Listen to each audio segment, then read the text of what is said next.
Okay. So our members of Active Watchful Waiting are a mixed group: parents, teachers, health professionals, detransitioners, transsexuals, and members of the LGBT community. And I would say, despite our differences and diversity, what unites us is our deep concern at the pipelining of young people onto the conveyor belt of products and services that underpins the profits of the gender affirmation industry.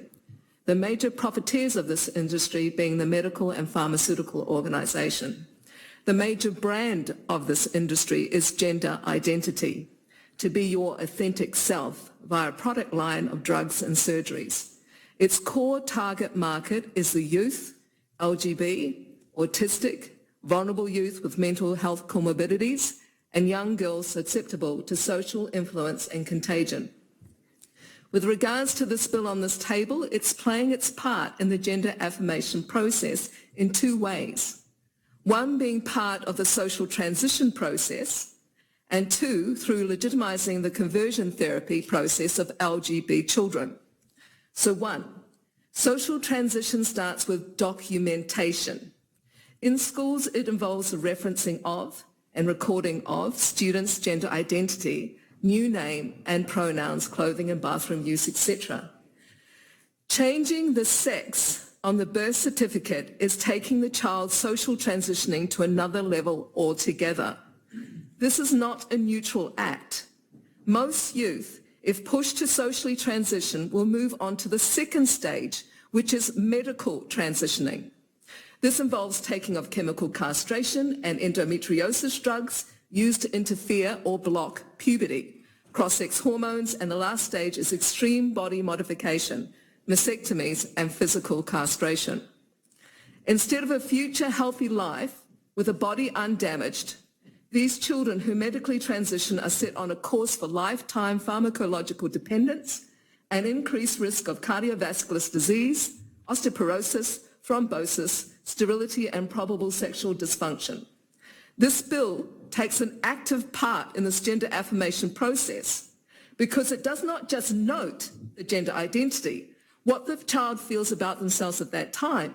It legally falsifies the child's sex. It is dubious that this bill is affirming an existing transgender identity. It is for most youth creating a transgender identity, because without this type of interference, children that have an incongruence or disconnect with their body, up to 80 to 98% will grow out of it once through puberty. Furthermore, more than 2/3 of those youth who would normally grow out of this will grow up to be gay or bisexual, as there is a high correlation with gender nonconformance, homosexuality, and bisexuality. What children are told if they are gender nonconforming is they are born in the wrong body because they have a gender identity that does not match the gender norms or behaviour expected of their sex. In line with this idea, a female child more likely to grow up lesbian is expected to present as a trans boy, and a gender non-conforming male child is expected to identify as a trans girl. Once a child is identified as trans, state education policies, Victoria State Schools, for example, make a gender affirmation plan. So these impressionable LGBT young people effectively are groomed to conform to a heterosexual norm. This is conversion therapy. LGBT organisations like LGBT Defence, Coalition of Activist Lesbians, LGBT Alliance Australia and LGBT Tasmania call it transing the gay away. The other distinct cohort is girls. Before 2012, gender dysphoria in the past was almost exclusively boys, roughly 0.01%. But girls are now the majority of children who are transitioning, and this is more to do with gender ideation, a fixation on gender identity through social influence and contagion. There are more than 95 gender identities thus far.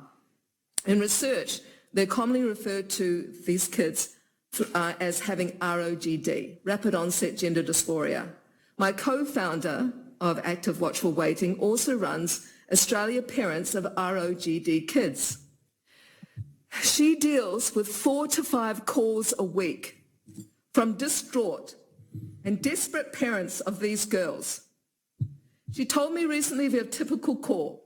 A sobbing father called through, desperate to stop his 15-year-old daughter from cutting off her breasts.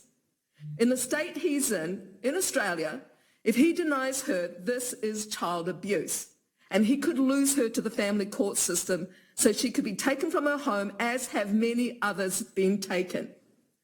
Under the family court system, there are criminal sanctions if he speaks of this. So he is one of over 1,000 of these parents she has dealt with in the last 7 years, are gagged.